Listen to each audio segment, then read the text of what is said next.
Hello everyone, welcome to Gosport Railworks. My name is James and today we're doing another locomotive review. This time we're looking at the Union Mills LMS Class 2P, which is a very nice looking 440 locomotive. So I'll just pop you over here for a moment so we can get all the boring stuff out of the way. I do have to say, luckily the locomotive isn't bright red like this. I did get a bit worried when I got it, but luckily it's not quite like that. But yeah, we have the picture of the locomotive here, and we also have the usual Union Mills sticker just there. And not quite a product code, but let's get the packaging finished off with. So it's the LMS Class 2P 440 locomotive in LMS red livery with a running number 672. So that is pretty much the outside of the box all done. So I'll pop you there. Inside you'll normally get the usual Union Mills newsletter, which I don't have anymore because, well, I already got one of it and it's pretty much the same thing all the time. And also you do get a product sheet which tells you all the updated things which Colin was making at the time. Unfortunately, by the time this video comes out, Union Mills has been closed down for quite some time, so unfortunately these are all going to be second hand nowadays. But yeah, let's get the other bit of paper all sorted out with. Yeah, it just tells you a bit more about the locomotive itself, and it's a very nice read to do. But yeah, I'll be telling you a bit more about the loco when I get it onto the turntable. So I'll pop you there. Excuse me. Let's pop the scales back on. Right, and let's just see how heavy this locomotive weighs. And pop it there. It is, I'm going to stop that. Call that at 122.2 grams. That's a fairly decently heavy locomotive.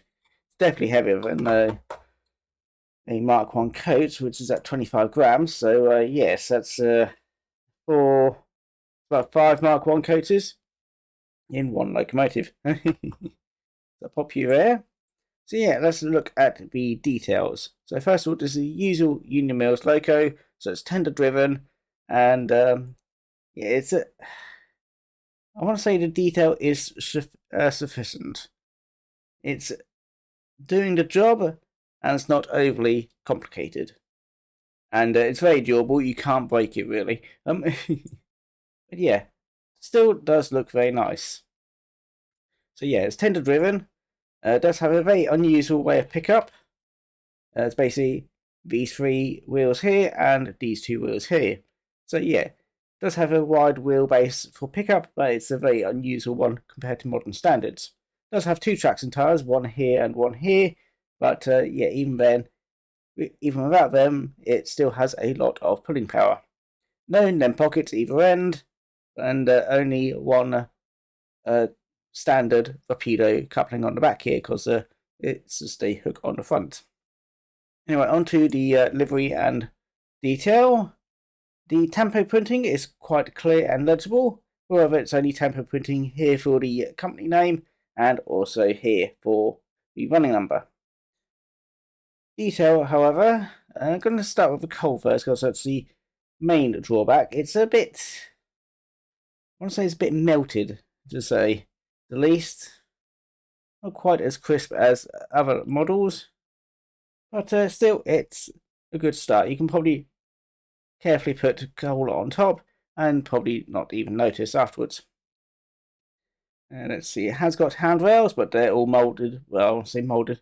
It's all part of the casting because this is completely metal.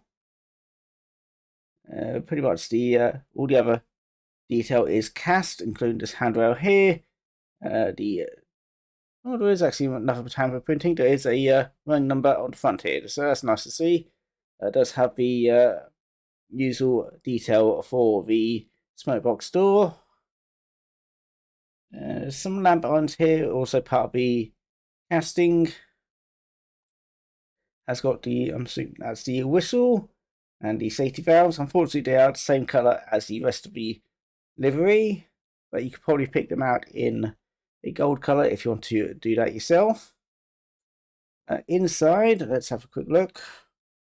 It is cab detail, but it is light and, well, it's very low relief, but it is there.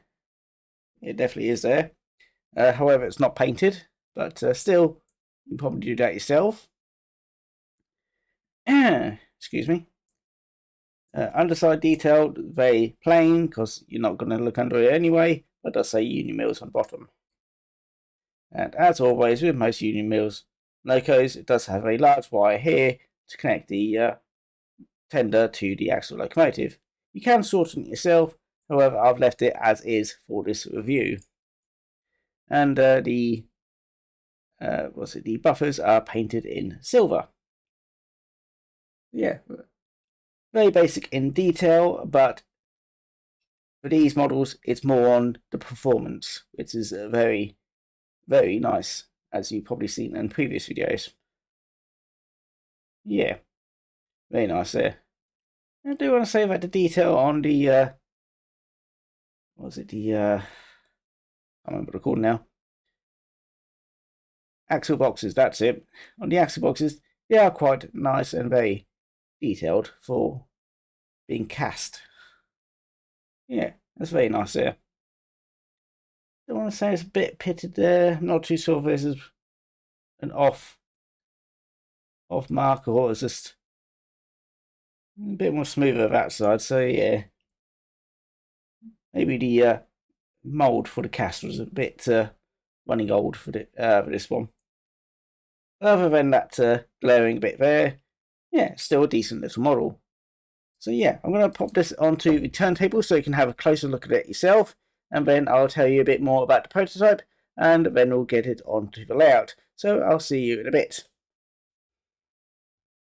The LMS 2P class is a class of a 440 steam locomotive designed by Henry Fowler for light passenger work, and had its origins in the Midland Railways 483 class designed by Samuel Johnson and modified by Richard Dealey. Introduced post-grouping in 1928, the 2P's dimensions were modified from the 483 class, and the boiler mountings reduced. Between 1928 and 1931, 128 2P locomotives were produced at either Crewe or Derby Locomotive Works. The locomotive layout was a basic and well-proven two-inside frame cylinder design, characteristic of the Midland Railways design philosophy. They had unremarkable performance, but were very economical to maintain due to its robust, simple construction and relatively undemanding workload. In addition to being employed by the LMS, 3 of the locomotives, numbers 44, 45 and 46, were allocated from New to the Somerset and Dorset Joint Railway. However, once the LMS assumed responsibility for the motor power on the line in 1930, they were absorbed back into the LMS fleet. Their use on the steeply graded Somerset and Dorset line between Bournemouth West and Bath Green Park was a particularly interesting development. Given their larger 6-foot 6.5-inch diameter driving wheels were not considered ideal for such lines. Typically painted in a basic clack livery by the LMS, other colour schemes did prevail. The Somerset and Dorset locomotives were painted in Prussian blue, and in later BR days, the locomotives were appropriately lined out for mixed traffic working in accordance to British Railway policy. All but 2 of the locomotives would make it into British Railway service. However, further withdrawals came between 1954 and 1962, and in the end, all of the class were scrapped, leaving none preserved.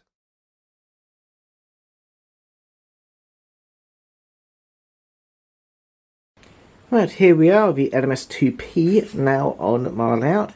It's looking very nice with that crimson livery there, and yeah, very nice there. And here we have my usual 8 Mark 1 coaches, each one weighing 25 grams, so it's 200 grams of coach, ready for our haulage test. But first of all, let's have a look at the slow speed of the model. First of all, I do have to mention that when I got this onto layout and gave it a quick test, I thought it was dead, because it was not moving. It refused to move.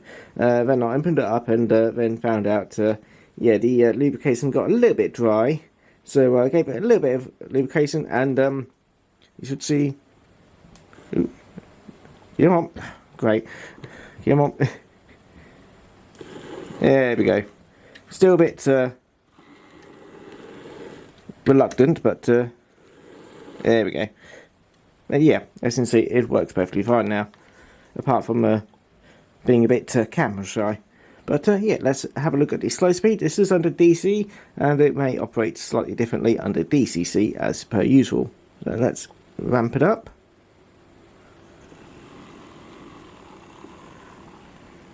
That's not too bad. Put it the other way around. Ooh.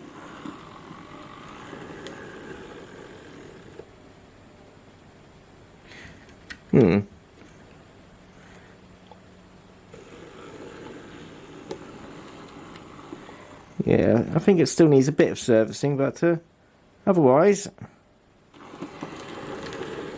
yeah, still looks quite nice. So let's give it a nice run round now. Ooh, there we go. Yeah, I think it's still needs a bit of servicing, that one, but still runs perfectly fine.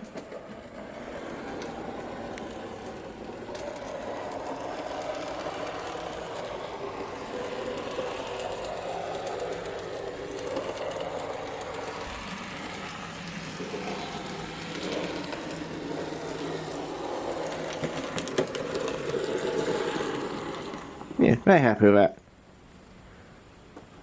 So let's pop you on the outside now. Being a bit careful. There we go. So yeah, just need to definitely double check that motor's fine. So as I can tell, it is. It's just being very reluctant. It's either that or I need to give the contacts a clean. Well, I say contacts, the wheels a clean anyway. Anyway, let's test it. Coupling up to the 8 Mark 1 coaters. So like I said, this is 200 grams, and that's yes, that's very heavy, so I doubt it's going to have any issues whatsoever. So this is kind of a bit silly, but let's couple it up anyway. Oh, there we go. And off it goes.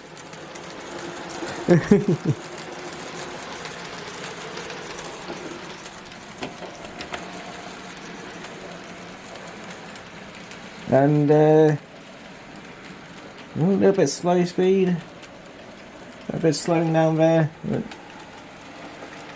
only a little bit. Again, it might just be my track's dirty.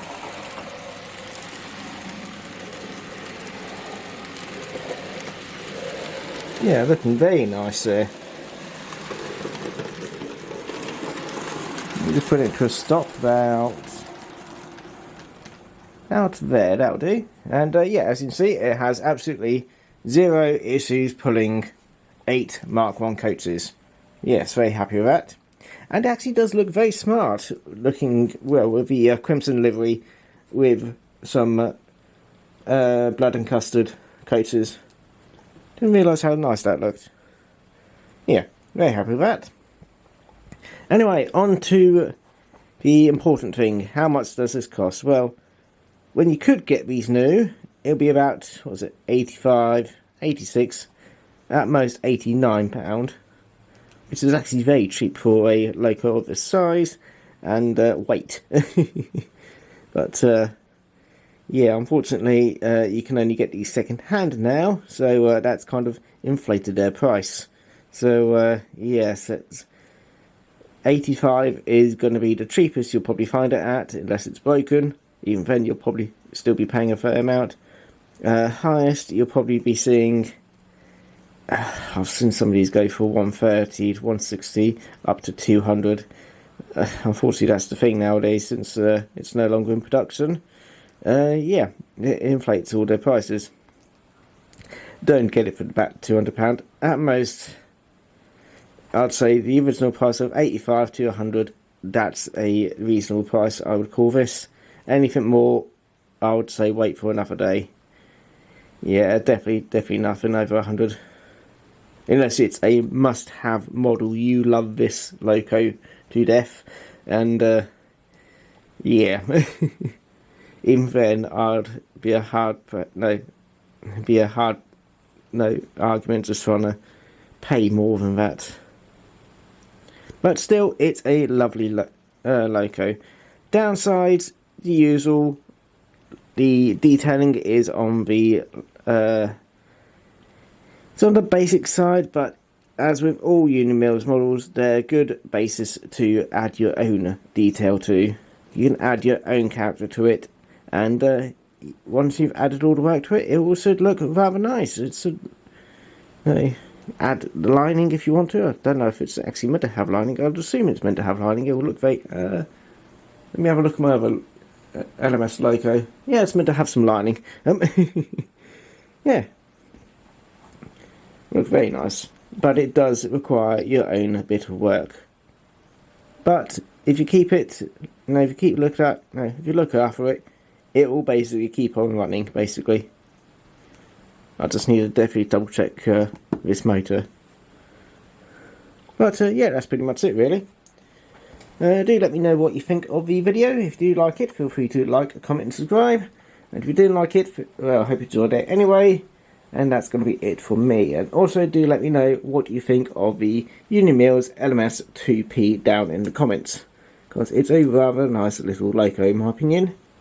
And yeah, it's a shame that there's no more Unimills models coming out. So yeah, unfortunately the closest would be the Faris 4P, which is a bit dated now, but you can probably make that looking into a 2P, but unfortunately I don't see that being redone anytime soon. I wish they did, but yeah, unfortunately that's it. Anyway, I'm going to stop waffling on and send this off in this way, and I'm going to have a break. So yeah, hope you enjoy, and hope to see you again next time. So take care now, bye bye. Off it goes. Come on. I've not given any power. There we go. I didn't give enough power.